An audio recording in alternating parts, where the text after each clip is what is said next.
company that converts old photographs to digital format. First, you have some time to look at questions 1 to 3.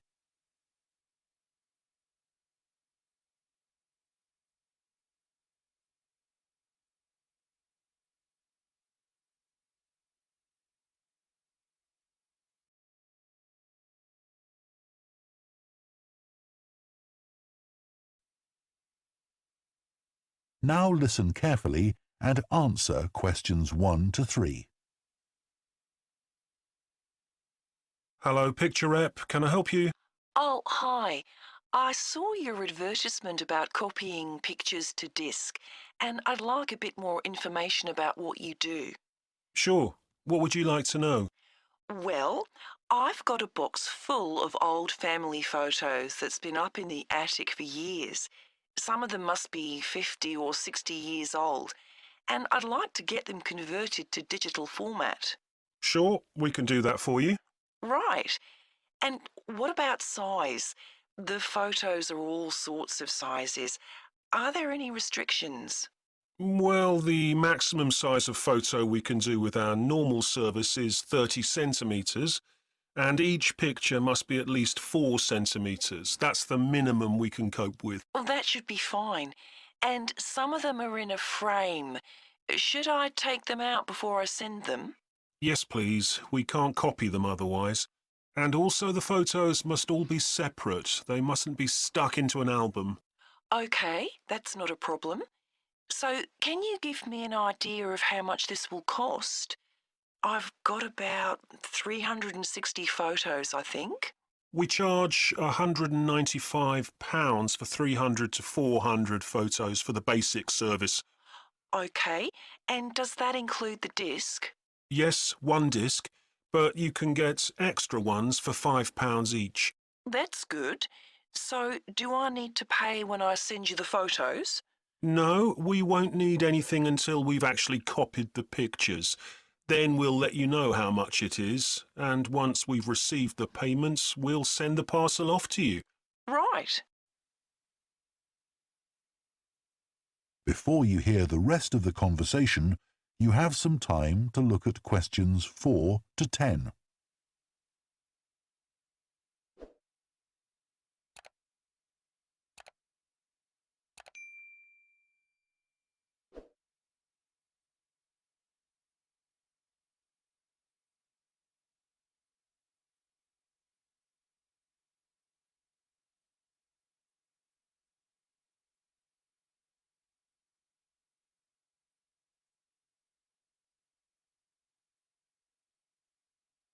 Now listen and answer questions 4 to 10.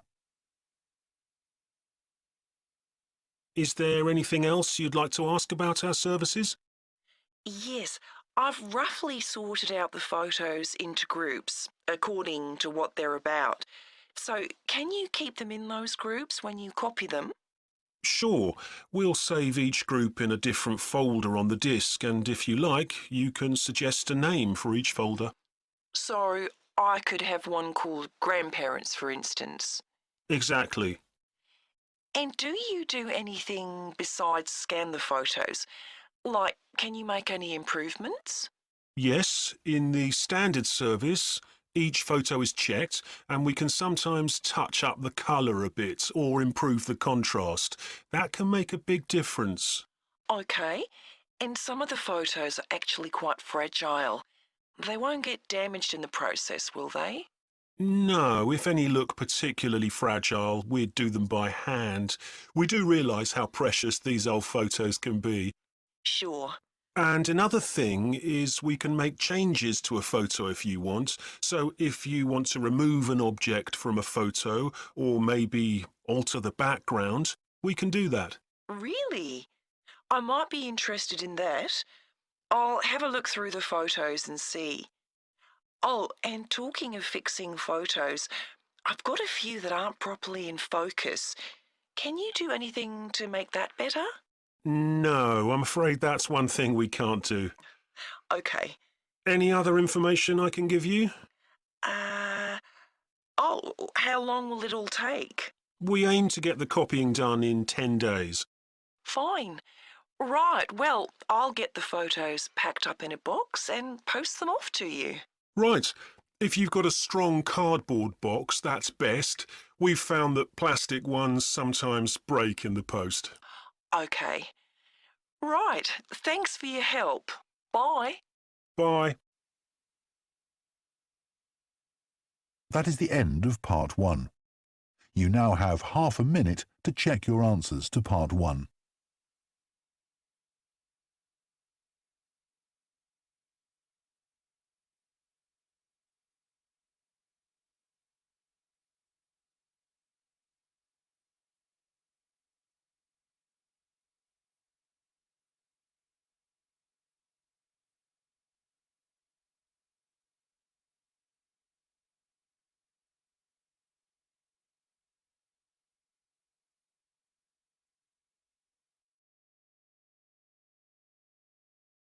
Talking to parents of pupils about changes at the school.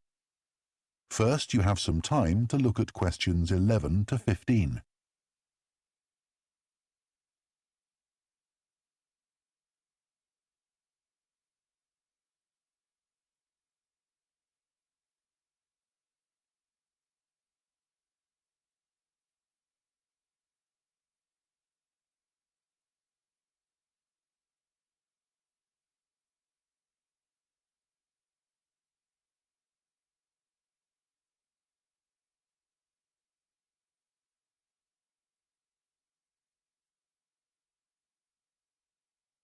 Now listen carefully and answer questions 11 to 15. Good morning, and thank you for coming here today. I'd like to bring you up to date with changes in the school that will affect your children. As you know, the school buildings date from various times, some from the 1970s, some from the last 5 years, and of course Dartfield House is over a century old. It was commissioned by a businessman, Neville Richards, and intended as his family home, but he died before it was completed. His heir chose to sell it to the local council, who turned it into offices. A later plan to convert it into a tourist information centre didn't come about through lack of money, and instead it formed the nucleus of this school when it opened 40 years ago. The school has grown as the local population has increased, and I can now give you some news about the lower school site, which is separated from the main site by a road. Planning permission has been granted for development of both sites. The lower school will move to new buildings that will be constructed on the main site. Developers will construct houses on the existing lower school site. Work on the new school buildings should start within the next few months. A more imminent change concerns the catering facilities and the canteen. The canteen is always very busy throughout the lunch period. In fact, it's often full to capacity because a lot of our pupils like the food that's on offer there. But there's only one serving point, so most pupils have to wait a considerable time to be served. This is obviously unsatisfactory, as they may have hardly finished their lunch before afternoon lessons start.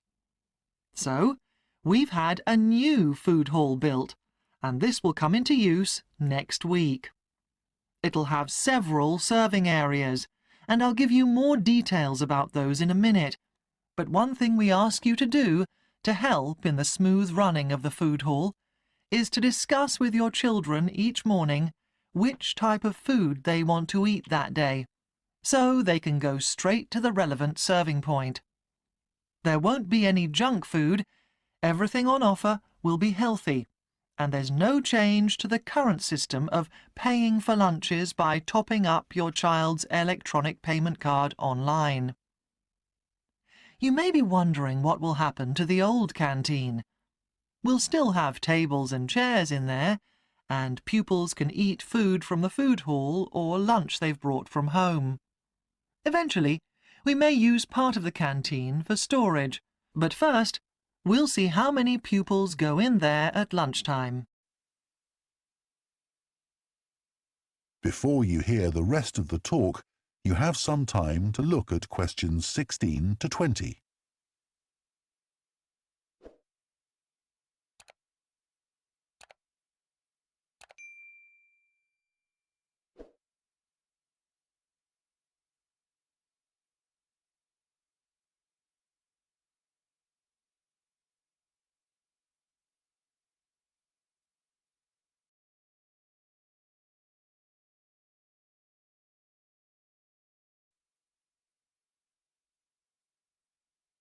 Now listen and answer questions 16 to 20. OK, back to the serving points in the food hall, which will all have side dishes, desserts and drinks on sale, as well as main courses. One serving point we call World Adventures. This will serve a different country's cuisine each day. Maybe Chinese one day and Lebanese the next. The menus will be planned for a week at a time, so pupils will know what's going to be available the whole of that week. Street life is also international, with food from 3 particular cultures. We'll ask pupils to make suggestions, so perhaps sometimes there'll be food from Thailand, Ethiopia and Mexico, and then one of them will be replaced by Jamaican food for a week or 2. The Speedy Italian serving point will cater particularly for the many pupils who don't eat meat or fish. They can be sure that all the food served there is suitable for them. There'll be plenty of variety, so they shouldn't get bored with the food. OK, that's all on the new food hall. Now, after-school lessons. These are very popular with pupils, particularly swimming. In fact, there's a waiting list for lessons. Cycling is another favourite, and I'm delighted that dozens of pupils make use of the chance to learn to ride in off-road conditions. It means that more and more cycle to and from school every day. As you know, we have a well-equipped performance centre, and we're going to start drama classes in there too. Pupils will be able to join in just for fun, or work up to taking part in a play. We hope to put on at least one a year. We already teach a number of pupils to use the sound and lighting systems in the centre, and a former pupil has given a magnificent grand piano to the school, so a few pupils will be able to learn at the school instead of going to the local college, as many of them do at the moment. That is the end of Part 2. You now have half a minute to check your answers to Part 2.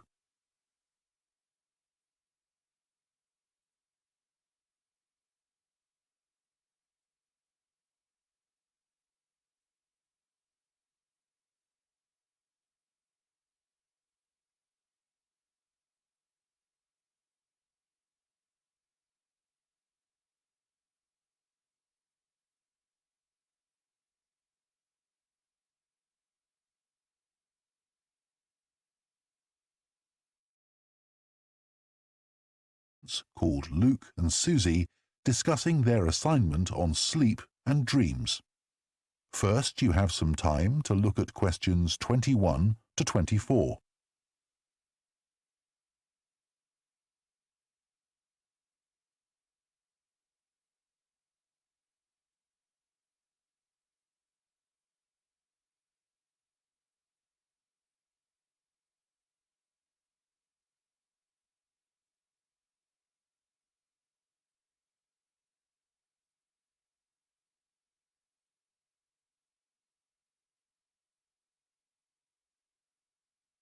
Now listen carefully and answer questions 21 to 24.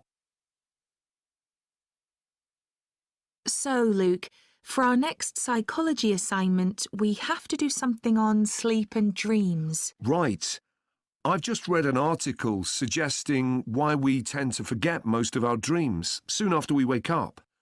I mean, most of my dreams aren't that interesting anyway. But what it said was that if we remembered everything, We might get mixed up about what actually happened and what we dreamed. So it's a sort of protection. I hadn't heard that idea before. I'd always assumed that it was just that we didn't have room in our memories for all that stuff. Me too. What do you think about the idea that our dreams may predict the future? It's a belief that you get all over the world. Yeah, lots of people have a story of it happening to them. But the explanation I've read is that for each dream that comes true, we have thousands that don't, but we don't notice those. We don't even remember them. We just remember the ones where something in the real world, like a view or an action, happens to trigger a dream memory. Right. So it's just a coincidence, really. Something else I read about is what they call segmented sleeping. That's a theory that hundreds of years ago, people used to get up in the middle of the night and have a chat or something to eat, then go back to bed. So I tried it myself. Why? Well, it's meant to make you more creative. I don't know why, but I gave it up after a week. It just didn't fit in with my lifestyle. But most preschool children have a short sleep in the day, don't they? There was an experiment some students did here last term to see at what age kids should stop having naps, but they didn't really find an answer. They spent a lot of time working out the most appropriate methodology, but the results didn't seem to show any obvious patterns. Right. Anyway, let's think about our assignment. Last time I had problems with the final stage, where we had to describe and justify how successful we thought we'd been. I struggled a bit with the action plan too. I was okay with the planning, but I got marked down for the self-assessment as well. And I had big problems with the statistical stuff. That's where I really lost marks. Right. Before you hear the rest of the discussion, you have some time to look at questions 25 to 30.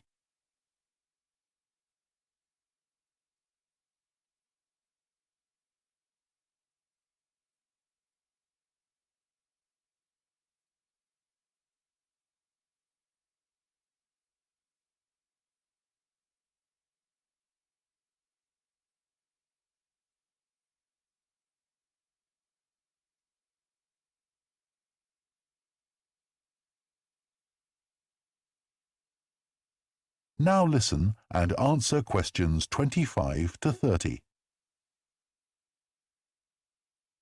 So, shall we plan what we have to do for this assignment? Okay. First, we have to decide on our research question.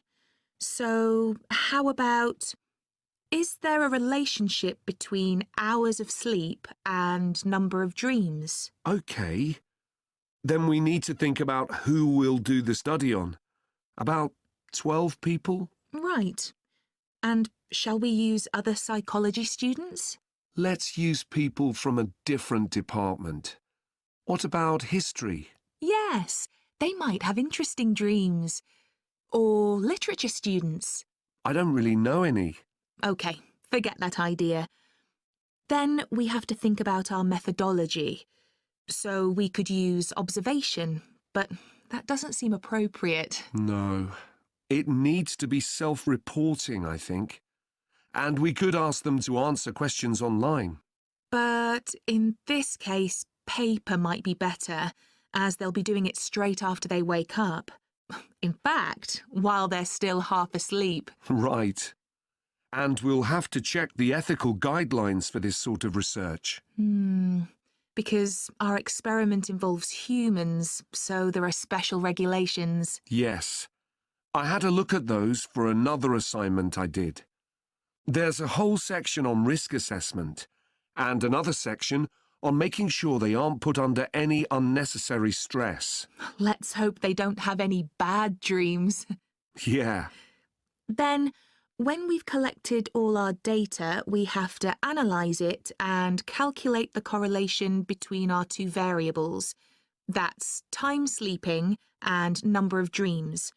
And then present our results visually in a graph. Right, and the final thing is to think about our research and evaluate it. So that seems quite straightforward. Yeah. So now let's get started. That is the end of Part 3. You now have half a minute to check your answers to Part 3.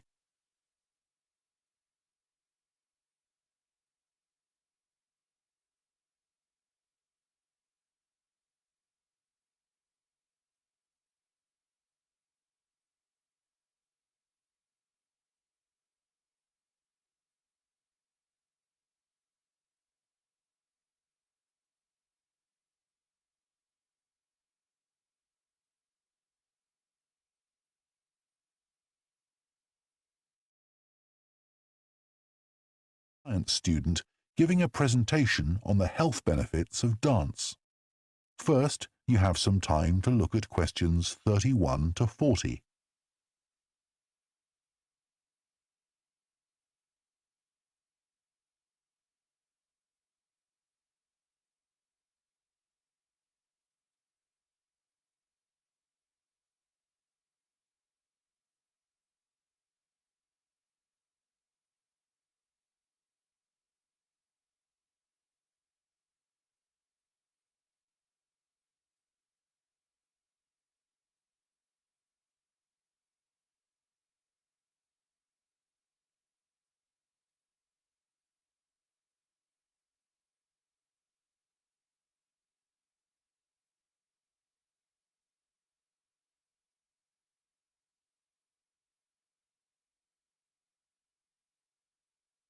Now listen carefully and answer questions 31 to 40.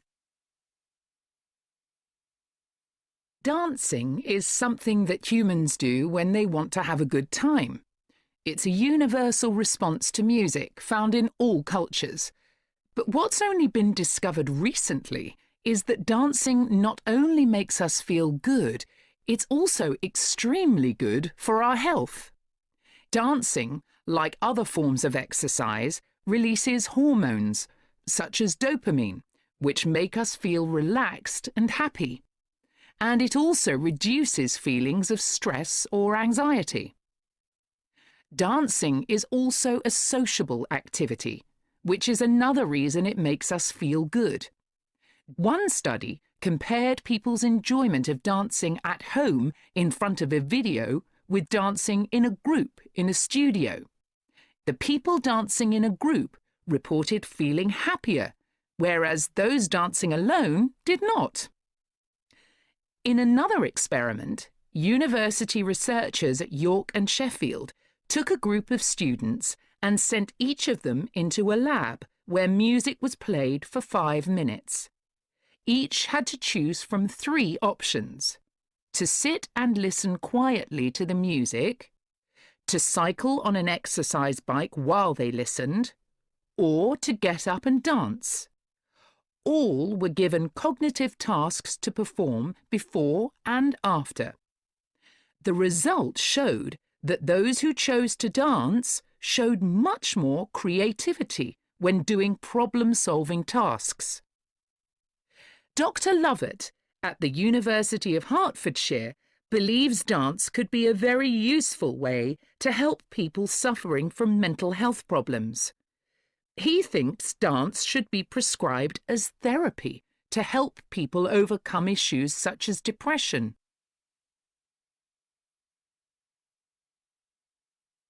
It's well established that dance is a good way of encouraging adolescent girls to take exercise. But what about older people? Studies have shown that there are enormous benefits for people in their 60s and beyond. One of the great things about dance is that there are no barriers to participation. Anyone can have a go, even those whose standard of fitness is quite low. Dance can be especially beneficial for older adults who can't run or do more intense workouts, or for those who don't want to. One 2015 study found that even a gentle dance workout helps to promote a healthy heart. And there's plenty of evidence which suggests that dancing lowers the risk of falls, which could result in a broken hip, for example, by helping people to improve their balance. There are some less obvious benefits of dance for older people too.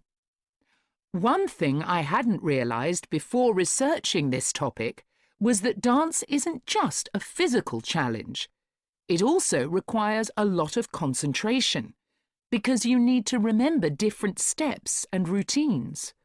For older people, this kind of activity is especially important because it forces their brain to process things more quickly and to retain more information.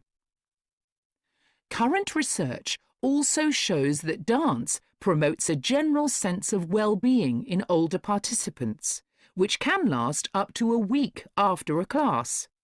Participants report feeling less tired and having greater motivation to be more active and do daily activities such as gardening or walking to the shops or a park.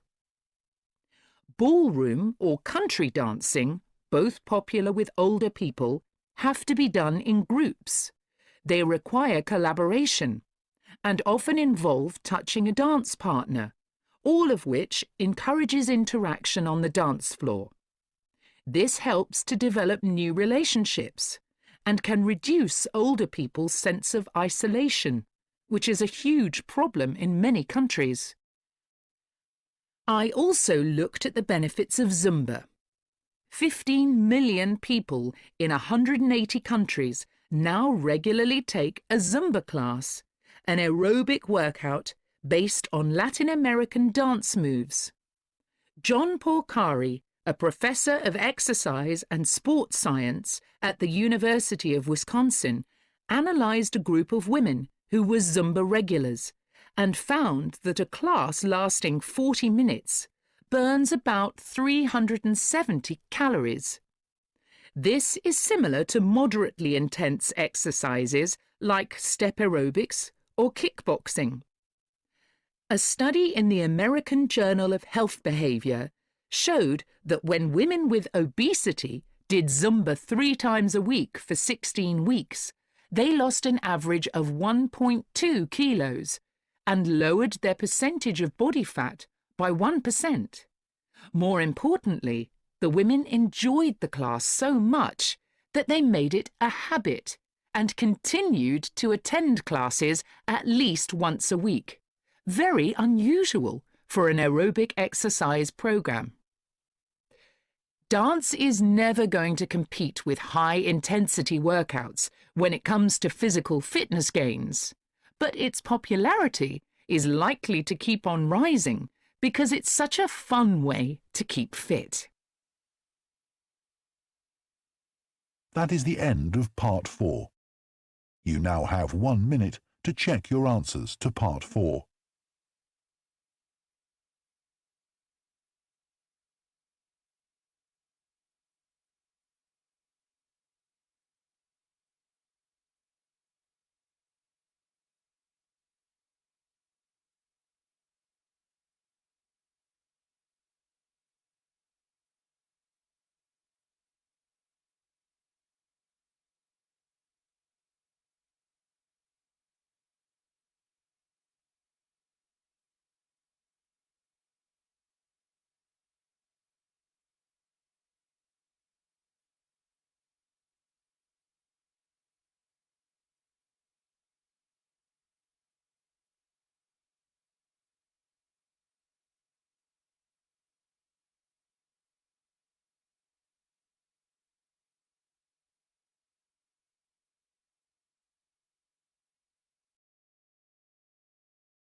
That is the end of the listening test.